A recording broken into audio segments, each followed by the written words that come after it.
Hello दोस्तों, welcome back to the channel commerce heroes classes. तो बच्चों फाइनली आप लोगों के साथ स्टार्ट करेंगे income tax laws and practice. तो बेटा इनकम टैक्स लॉ जो है ना बहुत इंपॉर्टेंट सब्जेक्ट है आप लोगों के बीकॉम के। अगर मैं बात बता दूं, it is for BCom also, it is for BCom honour student also. और बेटा ये एक ऐसा सब्जेक्ट है ना जिसको पढ़ने में अच्छा लगता है। मतलब ये सिर्फ ऐसा प्रैक्टिकल सब्जेक्ट नहीं है, प्रैक्टिकल सब्जेक्ट भी है प्लस इसके अंदर थ्योरी का भी कॉन्सेप्ट है। दोनों चीज़ें जब अच्छे से समझ जाते हो ना तो आपकी लाइफ बेहतर हो जाती है। सर कॉन्सेप्ट पढ़ के हमारी लाइफ कैसे बेहतर हो जाती है बच्चों? अगर आप लोग इनकम टैक्स सीखोगे तो आपको इनकम टैक्स बचाना भी आएगा। आगे चल के अगर आपको बिजनेस करना है तो बिजनेस के अंदर भी आप टैक्स बचाना सीखोगे। अगर आप जॉब करोगे तो आपको सैलरी मिलेगी, तो उस सैलरी को भी से भी अगर आपने इनकम टैक्स बचा दिया तो उस बचाए हुए पैसे से आप जिंदगी के और मजे भी ले सकते हो। ले सकते हो नहीं ले सकते? तो बेटा जो भी बच्चा पढ़ रहा है इस वीडियो को देख रहा है ना, सिर्फ मार्क्स लाने के लिए मत पढ़ना, बिकॉज अगर आप समझ जाओगे तो मार्क्स तो आ ही जाएंगे। मैं इस वीडियो को पढ़ाने का पर्सपेक्टिव ये है कि मार्क्स तो आए आए प्लस आपको प्रैक्टिकल कॉन्सेप्ट भी समझ में आए कि सर इंडिया के अंदर इनकम टैक्स लॉस कैसे चलता है।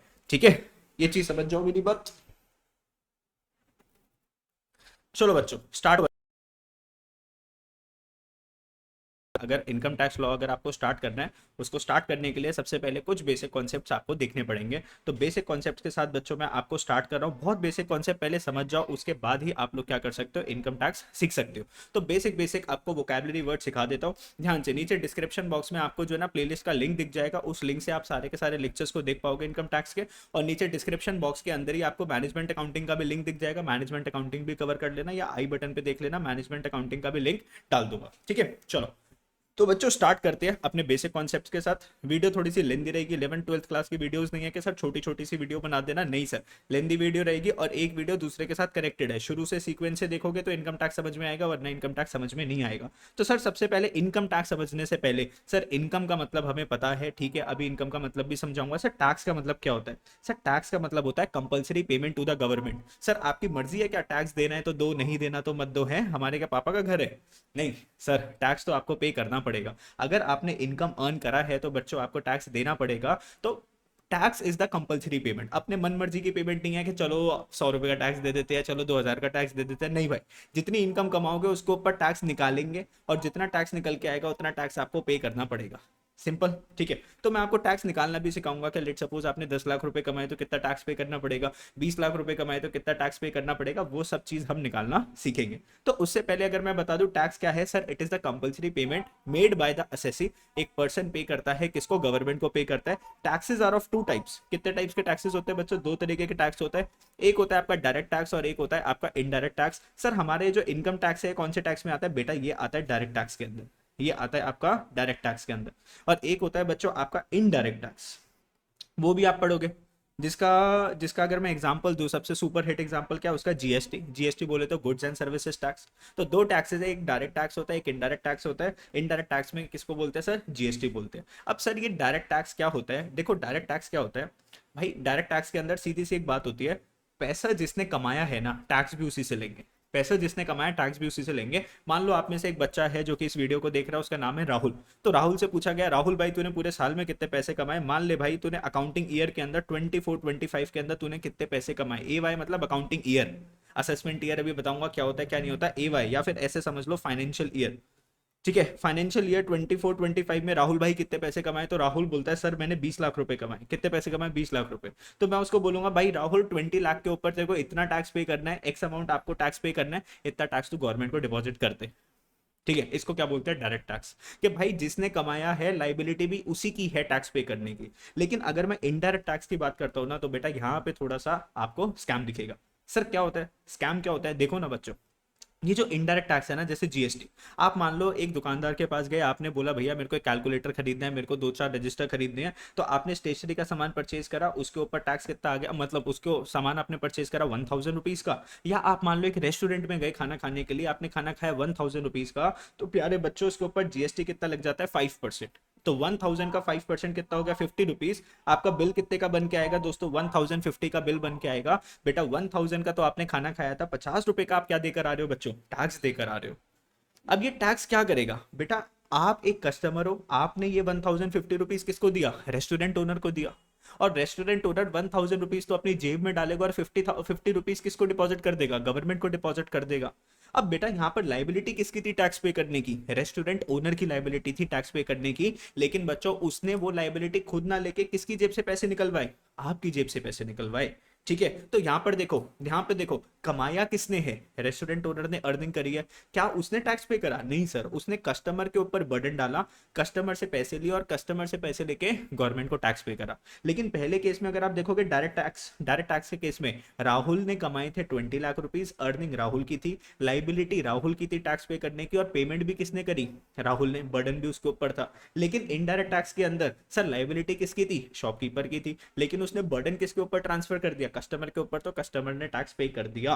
तो बच्चों आपको पता होना चाहिए, देखो बेसिक नॉलेज, अगर मैं सीधा ऊपर ऊपर से करवा दूं कोई फायदा नहीं है। तो टैक्स क्या होता है, टैक्सेस दो तरीके के होते हैं, एक होता है डायरेक्ट टैक्स, एक होता है इनडायरेक्ट टैक्स, इतना बेसिक तो आपको समझना चाहिए। अब सर इनकम टैक्स कौन लगाता है, सर किसके पास पावर है इनकम टैक्स लेने की इंडिया में, तो बेटा income tax is levied by the central government. Central government आपसे टैक्स लेती है, स्टेट गवर्नमेंट नहीं, सेंट्रल गवर्नमेंट लेती है on the total income of the person earned. भैया पूरे साल में आपने जो टोटल इनकम जो कमाई है ना, टोटल इनकम कैसे निकालते हैं वो भी सिखाऊंगा आपको, हौली हौली आराम आराम से सब्र रखते हुए चलेंगे। और बेटा वीडियो को जो है ना आपको क्या करना है ना, मेरे कहने से शेयर करना है, आप लोग जो भी वीडियोस देख रहे हो दोस्तों के साथ भी शेयर कर देना कि भाई, और प्रॉमिस है मेरा कि मैं आपको पूरा इनकम टैक्स करवा के दूंगा during the relevant previous year at a prescribe date pass in the finance bill. तो भैया टैक्स कौन लेवी कर रहा है, सेंट्रल गवर्नमेंट लगा रहा है सर, किसके ऊपर लगाता है, जो भी हम इनकम कमा रहे हैं उसके ऊपर टैक्स पे करना पड़ेगा। Earn during the relevant previous year मतलब इस साल हमने जो पैसे जो कमाए हैं उसके ऊपर हमें टैक्स पे करना पड़ेगा एट अ प्रिस्क्राइब रेट, 5%, 10%, 20%, 30%, जो भी रेट होगा उस रेट के हिसाब से मुझे टैक्स भरना पड़ेगा। अब कितना रेट होता है, क्या होता है, आप सीखेंगे आराम से। To make changes in the act, अब मान लो आपने इनकम टैक्स एक्ट बना दिया, लॉ बना दिया इनकम टैक्स का, या आपने इनकम टैक्स के रूल्स बना दिए, तो अगर इसके अंदर कोई चेंजेस करना है तो कौन चेंजेस करता है, सीबीडीटी। बच्चों सीबीडीटी का फुल फॉर्म क्या होता है, central board of direct tax. तो बेटा ये समय समय पर नोटिफिकेशंस इशू करता है, from time to time notifications are binding. तो ये नोटिफिकेशंस देता है कि देखो इस प्रोडक्ट के ऊपर इतना टैक्स लग जाएगा, इस प्रोडक्ट के ऊपर टैक्स लगेगा या नहीं लगेगा। तो बेसिकली ये आपको क्या देता है ना, क्लेरिफिकेशंस देता है। ये आपको क्या देता है बेटा, बताता है कि कहाँ पे टैक्स लगेगा, कितना टैक्स लगेगा, कौन बताता है, सीबीडीटी बताता है। और अगर कोई चेंजेस करने हैं तो भैया वो नोटिफिकेशंस इशू कर देता है और वो चेंजेस इंप्लीमेंट करवा देते हैं। ठीक है, apart from the notification CBDT also issue circulars. ध्यान से समझना, ये जो नोटिफिकेशन है ना बाइंडिंग है, मतलब अगर सीबीडीटी ने कोई नोटिफिकेशन दे दी तो वो आपको फॉलो करनी पड़ेगी। आप ऐसे नहीं कर सकते हमारी मर्जी हम तो फॉलो नहीं करेंगे। बेटा मोदी जी आएंगे चाड़ा मार के आपको क्या करेंगे, बोलेंगे भाई नोटिफिकेशंस को क्या कर, फॉलो कर। ठीक है, तो नोटिफिकेशंस आर बाइंडिंग। अगर सीबीडीटी ने कोई नोटिफिकेशन दिया तो वो आपको फॉलो करनी पड़ेगी, आपकी मर्जी नहीं है कि आपको फॉलो करोगे या नहीं करोगे। मम्मी पापा की बात है सर फॉलो करते हो या नहीं करते, लेकिन जो गवर्नमेंट ने जो बोल दिया सीबीडीटी ने वो आपको फॉलो करना पड़ेगा। ठीक है, सीबीडीटी इशू सर्कुलर्स ऑल्सो। तो सर सीबीडीटी नोटिफिकेशंस लेकर आती है, सीबीडीटी सर्कुलर्स लेकर आती है। Circulars are basically for providing information to the officers of income tax department. तो मान लो सर्कुलर पता है क्यों होता है, मान लो नोटिफिकेशन के अंदर कोई चेंज आया, वो चेंज जो है ना उसके अंदर जो ना एक प्रॉब्लम थी, एक इशू था, एक सिचुएशन थी जो कि किसी को समझ में नहीं आ रही थी, कंफ्यूजन थी। तो उस कंफ्यूजन को दूर करने के लिए भैया हम लेकर के आए, सर्कुलर लेकर आए। वो सर्कुलर जो है वो इन्फॉर्मेशन प्रोवाइड करता है, किसको, इनकम टैक्स डिपार्टमेंट को प्रोवाइड करता है। Circulars are not compulsory to be followed by people but notifications are compulsory to be followed by the people. देख लो ध्यान से बेटा, नोटिफिकेशंस को फॉलो करना पड़ता है लेकिन सर्कुलर्स को फॉलो करो या ना करो ये मर्जी होती है। ठीक है सर, ये चीज तो हम समझ गए सर।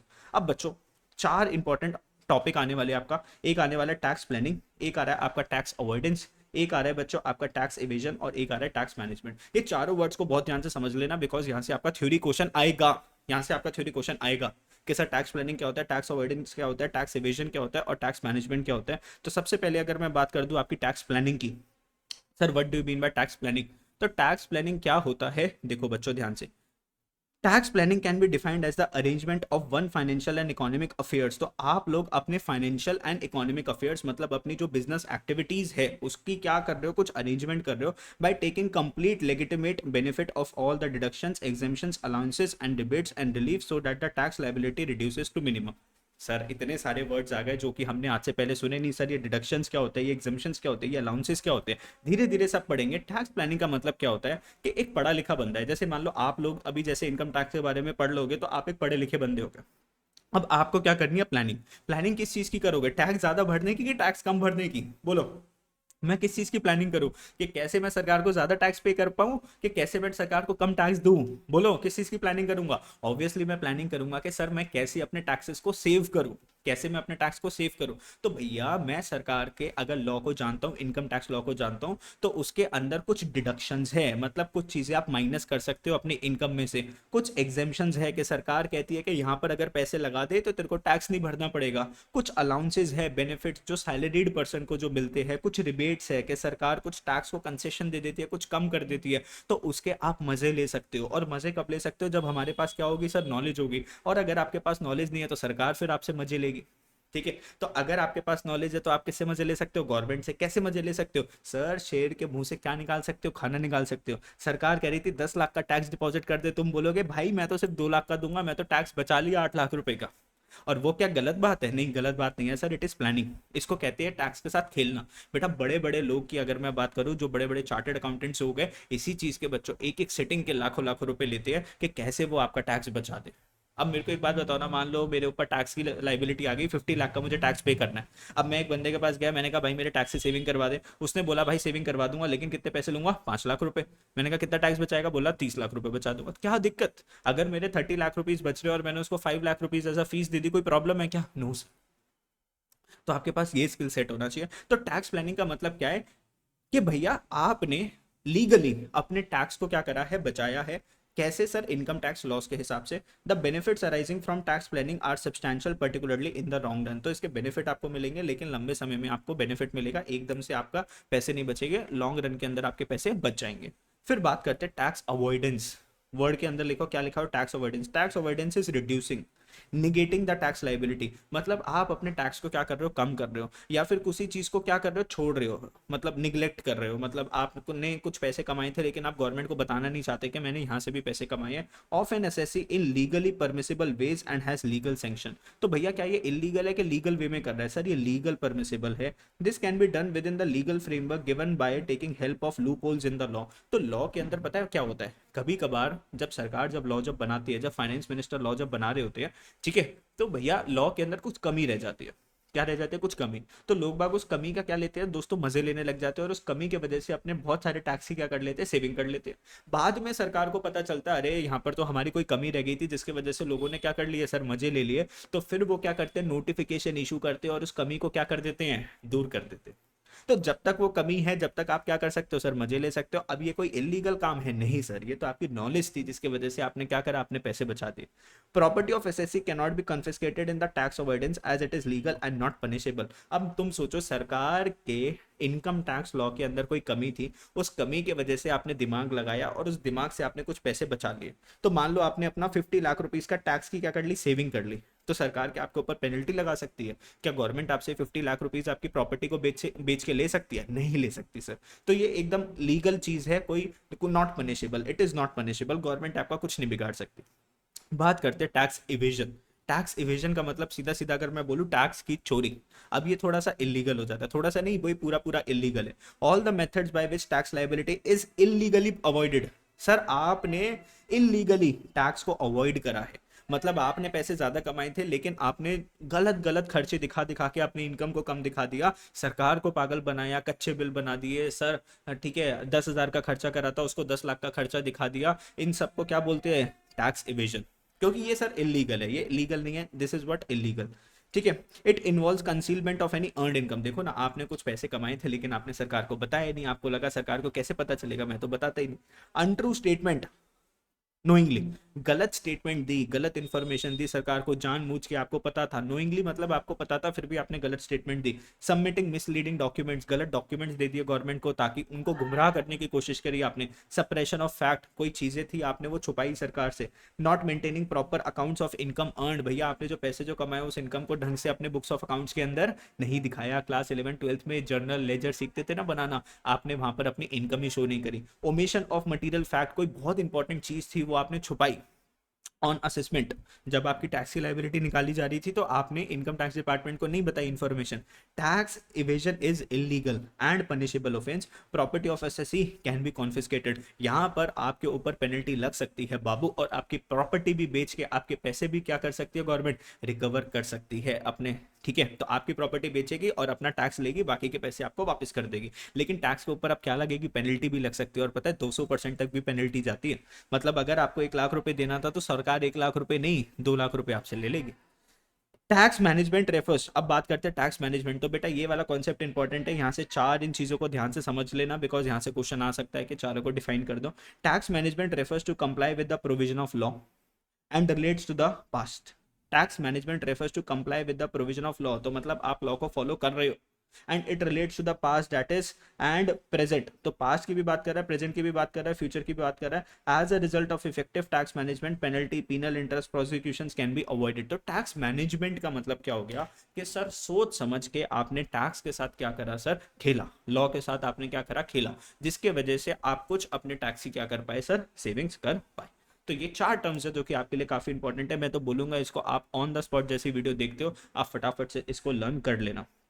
अब बच्चों ध्यान से कुछ और इंपॉर्टेंट कॉन्सेप्ट्स को देखते हैं। अब सर टैक्स के अंदर एक पर्सन क्या होता है, एक असेसी क्या होता है। अब ध्यान से वर्ड देखना, सबसे पहले मैं आपको बात बताऊंगा असेसी। असेसी क्या होता है sir, assessee means a person, assessee means a person who is liable to pay tax. मान लो आपने अगर कुछ पैसे कमाए हैं, यस आपने अगर कुछ पैसे कमाए हैं तो आपको टैक्स पे करना पड़ेगा। तो यू आर वट, आपको हम क्या बोलेंगे इनकम टैक्स के हिसाब से assessee.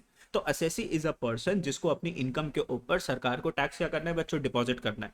Who is liable to pay any other sum of money under this act, या तो आपको इंटरेस्ट पे करना है या पेनल्टी पे करना है। अगर आपने टैक्स नहीं पे करा था समय से तो आपको इंटरेस्ट भी पे करना पड़ेगा, आपको टैक्स भी पे करना पड़ेगा, पेनल्टी भी पे करनी पड़ेगी। तो बेटा you are an assessee in respect of whom any proceeding under this act has been taken. वो बंदा जिसके अगेंस्ट इनकम टैक्स लॉ के अगेंस्ट कोई केस चल रहा है, कोई केस चल रहा है भैया, आपने कुछ सरकार से पैसे छुपाए थे, ठीक है, आपने सोचा था क्या पता चलेगा मोदी जी को, कुछ पैसे अपने पास भी रख लेते हैं, बेटा उनको सब पता चल जाता है। Amount of refund due to him, अब अमाउंट ऑफ रिफंड, ये तो अच्छे लोग हो गए, इन्होंने ज्यादा टैक्स पे कर दिया, तो गवर्नमेंट ने बोला अरे पागल क्यों इतना टैक्स पे कर दिया, ले अपना टैक्स वापस ले ले, कुछ पैसे वापस ले ले। तो जिसका रिफंड आने वाला है, जिसको टैक्स पे करना है, जिसको इंटरेस्ट पे करना है, पेनल्टी पे करनी है, या जिसके अगेंस्ट कोई केस चल रहा है इनकम टैक्स के अंदर, तो बेटा उन लोगों को हम लोग क्या बोलते हैं इनकम टैक्स के हिसाब से असेसी बोलते हैं। तो बेटा यहाँ पे असेसी की भी डेफिनेशन क्या आ जाती है, आपकी इंपॉर्टेंट कैटेगरी में आती है। अब सर एक अगर मैं बात करूं पर्सन, अगर मैं बात कर रहा हूं पर्सन, इंग्लिश में आप पढ़ते थे पर्सन, पर्सन का मतलब क्या होता है एक इंसान, लेकिन इनकम टैक्स के अंदर पर्सन बहुत सारे होते हैं। एक इंडिविजुअल भी पर्सन हो सकता है, जैसे मैं Shail Sharma I am a person. एक हिंदू अनडिवाइडेड फैमिली बिजनेस होता है, उसको भी हम क्या बोलते हैं पर्सन। एक लोगों की फर्म होती है पार्टनरशिप फर्म, उसको भी पर्सन बोलते हैं। कंपनी होती है उसको भी पर्सन बोलते हैं। एसोसिएशन ऑफ पर्सन, कुछ लोग साथ में आए एक प्रोजेक्ट को कंप्लीट करने के लिए, ज्वाइंट वेंचर को कंप्लीट करने के लिए, उसको बोलते हैं association of person. Local authority होगी जैसे अपनी एमसीडी वगैरह, ये क्या होगी अपनी लोकल अथॉरिटी होगी। आर्टिफिशियल जुडिशियल पर्सन, तो सर ये लोग सारे किस कैटेगरी में आते हैं सर, पर्सन की कैटेगरी में आते हैं। If I am talking about a person, तो सर ये सारे लोग क्या होते हैं हमारे पर्सन होते हैं। बात करते हैं सर हमारी कैजुअल इनकम। सर ये कैजुअल इनकम क्या होती है, any receipt which is of the casual and non recurring nature is the casual income. Any receipt, receipt मतलब पैसे आने, which is of casual and non recurring nature, मतलब ये बार बार यहाँ से पैसे नहीं आते सर, कभी कभार यहाँ से पैसे आते हैं, उसको हम लोग क्या बोलते हैं दोस्तों, कैजुअल इनकम बोलते हैं। जैसे मान लो मेरी मेन इनकम क्या हो गई, बच्चों को पढ़ाना इज माई मेन इनकम, और उनसे मेरे पास क्या आती है दोस्तों, फीस आती है। क्या आती है बच्चों मेरे को, मैं बच्चों को पढ़ाता हूँ और मेरे पास बच्चे फीस देते हैं, तो मेरी रेगुलर नेचर की इनकम है। एवरी मंथ मेरे पास यहाँ से क्या आते रहते हैं, कुछ पैसे आते रहते हैं, पैसे आते रहते हैं। अब इस फीस से मान लो मैंने क्या कर दिया, एफडी करवा दी, एफडी करवा दी, तो उससे मेरे पास क्या आ रहा है, इंटरेस्ट की इनकम आ रही है। वो मेरी कैसी इनकम हो गई, कैजुअल इनकम हो गई। कैसी इनकम मान ली, कैजुअल इनकम। या फिर मान लो मैंने एक लॉटरी की टिकट खरीद ली, बच्चों ने मेरे को फीस दी, मैंने लॉटरी के अंदर पैसे लगा दिए, ठीक है, उस लॉटरी निकल गई मेरी 2 करोड़ की, तो वो मेरी कैसी इनकम हो गई, कैजुअल इनकम हो गई। तो any receipt which is of casual and non recurring nature, non recurring का मतलब होता है जो बार बार नहीं हो रही, एक बार हो गई तो हो गई, बार बार नहीं होगी, उसको क्या बोलते हैं, casual income. It is a income the receipt of which is accidental, मतलब ऐसा सोचा नहीं था कि हो जाएगा, बाई चांस हो गया।